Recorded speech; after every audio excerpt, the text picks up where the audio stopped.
Hey guys, Miss Naylor here. We are going to be doing some sentence composing today. We're going to start with the opening adjective.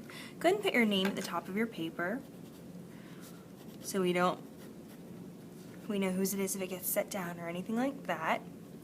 We're going to start with opening adjectives. Super exciting stuff.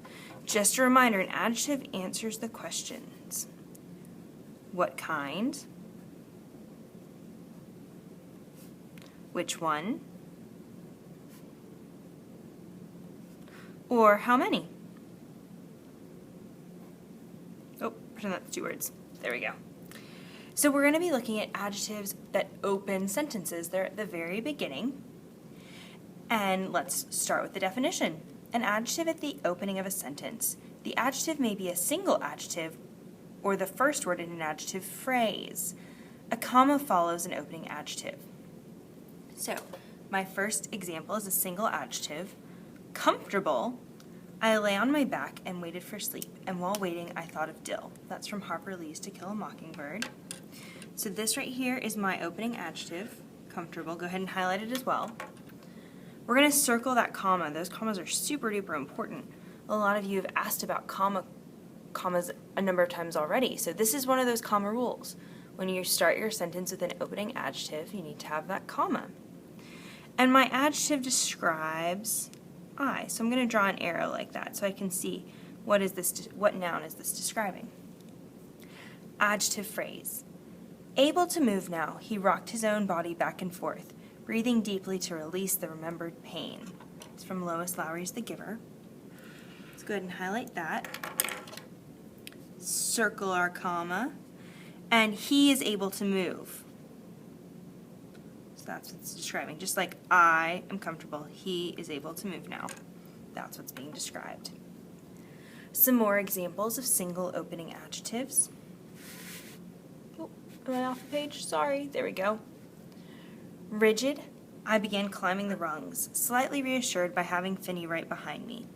From a separate piece, one of the 8th grade summer reading books. We're going to circle that comma, and I am rigid, that's why I draw my arrow there.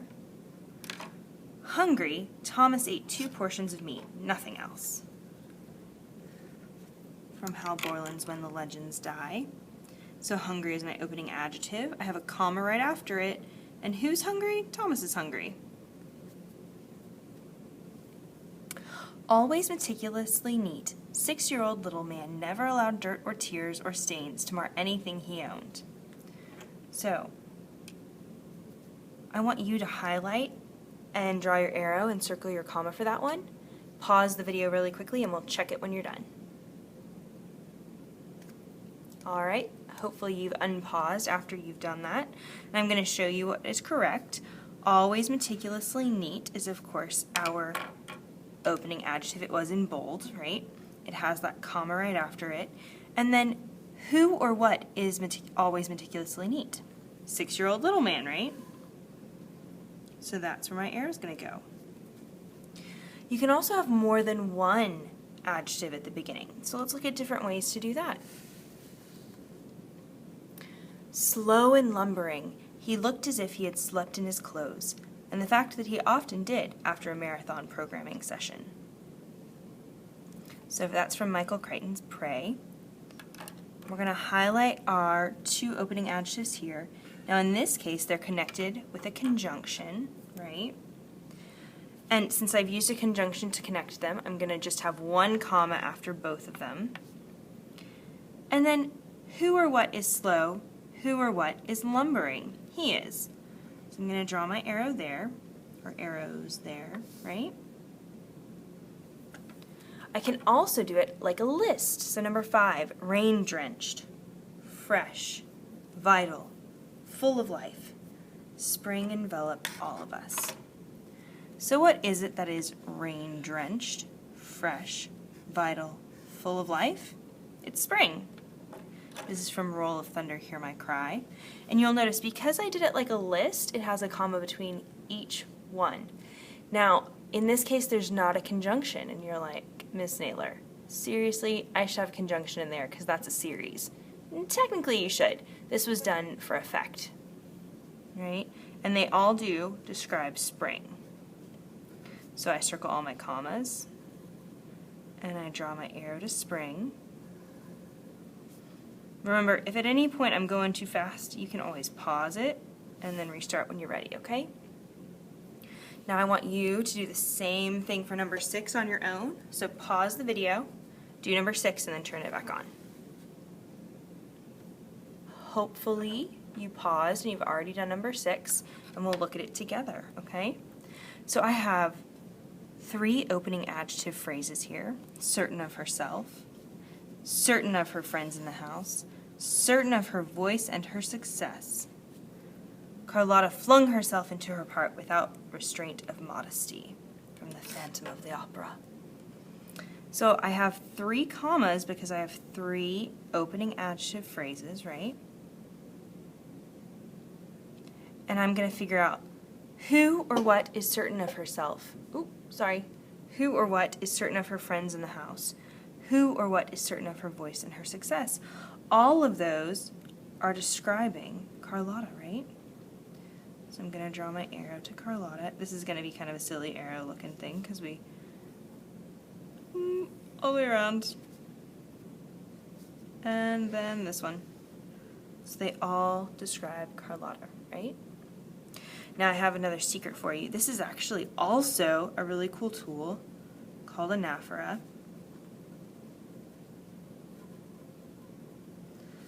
Notice that all of these start the same way, right?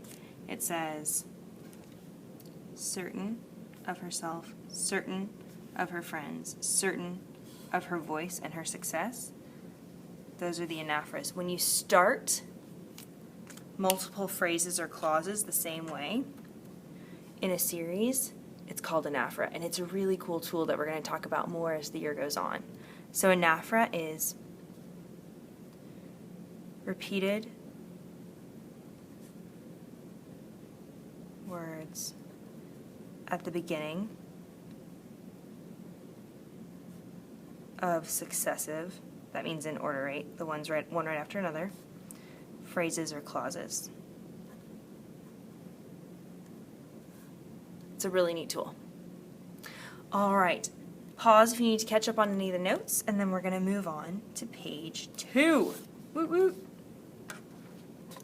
Page 2 is all about imitating. Imitating, imitating. You've heard that before, right? Imitating means acting like something else. So we are going to act like these 2 awesome professional writers. To imitate someone's writing, we actually have to go in and break down the sentence into the parts. And that's what these lessons are all about, learning that sentences have parts, and you can put them together in different orders and in different ways. And when you do that, it's really cool, because then you can learn how to manipulate your sentences and make maybe sentences that initially sound alike. You can mix up all the pieces and make them sound different. So that's why we spend our time on this, okay? Let's find our opening adjective from in this sentence from the 14 Sisters of Emilio Montez O'Brien, okay? My opening adjective is cheerful and exuberant. So that means that when I write my sentence, I have to start with a 2-word opening adjective, right? I do have my comma. I can't forget when I write my sentence, when I imitate this author. So here's my opening adjective. Then I have the subject of my sentence, which my opening adjective is describing, and the verb, or the predicate, right? The simple predicate is was. There's a little phrase here that describes him some more, and we'll learn a little bit more about what those phrases are called later on. Then I have to slap a man on the back with a greeting. So those are 3 prepositional phrases. Now I'm going to model what it looks like to write a sentence like this. And then you're going to write one as well. So you can write down mine too. And I'll mark all my parts, okay? So I'm going to start with an opening adjective. Lighthearted. and optimistic. That's my opening adjective, right? And if I'm opening with an adjective, I have to put a comma. So there's my comma, circle it. She, there's the subject. So who was lighthearted and optimistic? She was. Are you noticing that those opening adjectives are usually pretty close to what they describe? You want to make sure it's really clear that the words you have there describe the noun that's close to them, not something random on another part of the sentence where your reader's going to be confused. So, lighthearted and optimistic, she, subject. Now I need a predicate, was. The sort of child, so here's that phrase, the kind of fellow, the sort of child.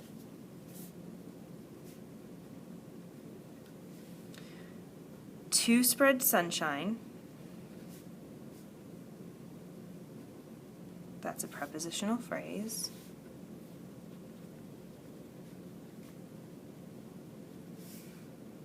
In a gathering.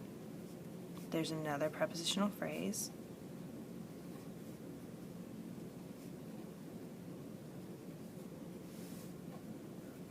Through her smile.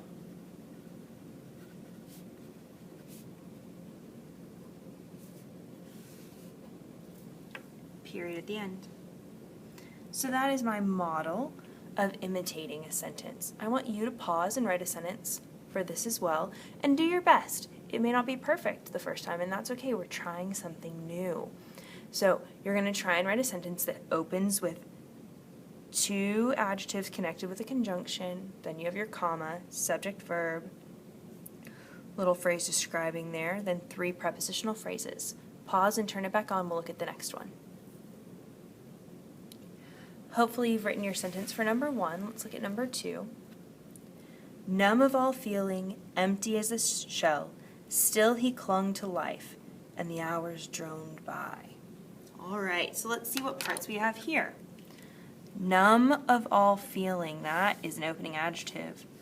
Empty as a shell, that is also an opening adjective. I'm going to circle those commas because they're so important. We have to make sure we have them, right? Numb of all feeling describes he, as does empty as a shell. Who or what was empty as a shell? He was.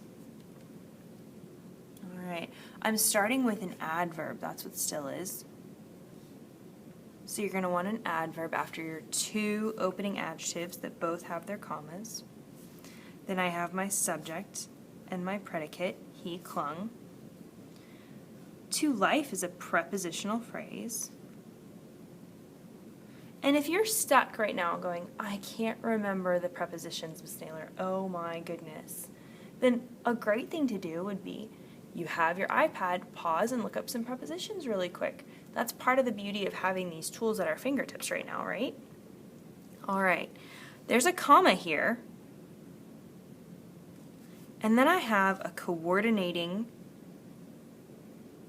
conjunction because this author, Armstrong Sperry and Call It Courage, wrote a compound sentence. So if I've got a comma and a coordinating conjunction, that means I have to have another subject and another predicate, right? So the hours is my subject, droned is my simple predicate, and then it ends with a preposition. By. Okay? I want you to try writing a sentence like that. So you need two opening adjective phrases with commas, an adverb, subject, predicate, prepositional phrase, comma, coordinating conjunction. Remember, those are the fanboys. You've learned that, hopefully. The coordinating conjunctions are for, and, nor, but, or, yet, and so. The hours subject, predicate droned, and preposition by. Pause and write your sentence, and again, take your best shot at it. Do your best with it, okay? Then we'll move on to the next page. All right, hopefully you've written number 2. Let's take a look at the next step, which is expanding. Oh, I went down too far. There we go. Expanding. Below are sentences with the opening adjectives omitted at the caret mark. For each caret, add an opening adjective, word or phrase, blending your content and style with the rest of the sentence. All right, so it gives me part of a sentence, and I'm just adding the opening adjectives. This is easy peasy stuff, right?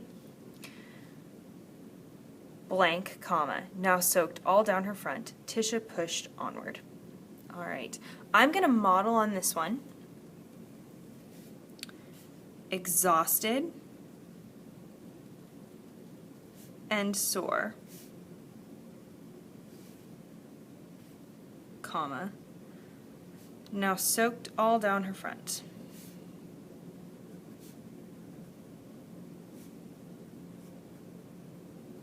Comma. Oh, there's a bell.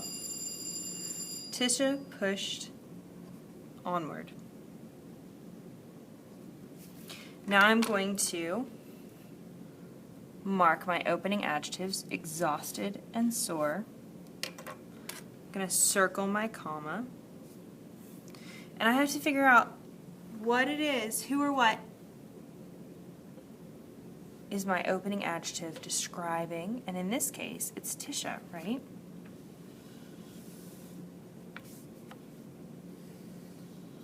Now you're going to write a sentence for this one, so you're going to add two opening adjectives to the same sentence. You're going to mark them, so you have to have two. You're going to make sure you circle your comma, and you're going to draw your arrows. Then you'll do the same.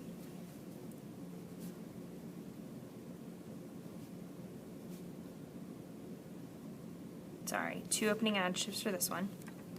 For number 2, you're going to add one opening adjective.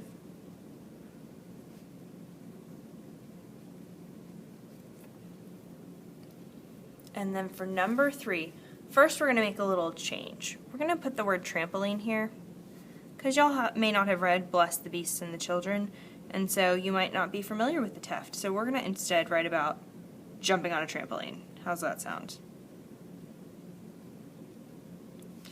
And this is your challenge. We learned about anaphora on page 1, okay? I want you to now add an anaphora. So you'll need at least 3 opening adjective phrases. And they'll all have to start with the same word or words in order for it to be anaphora, right? So that's your challenge. Go ahead and write your sentences for 1, number 2, and number 3, following those instructions. And good job. Then we'll move on to our second section, which is delayed adjectives. Okay?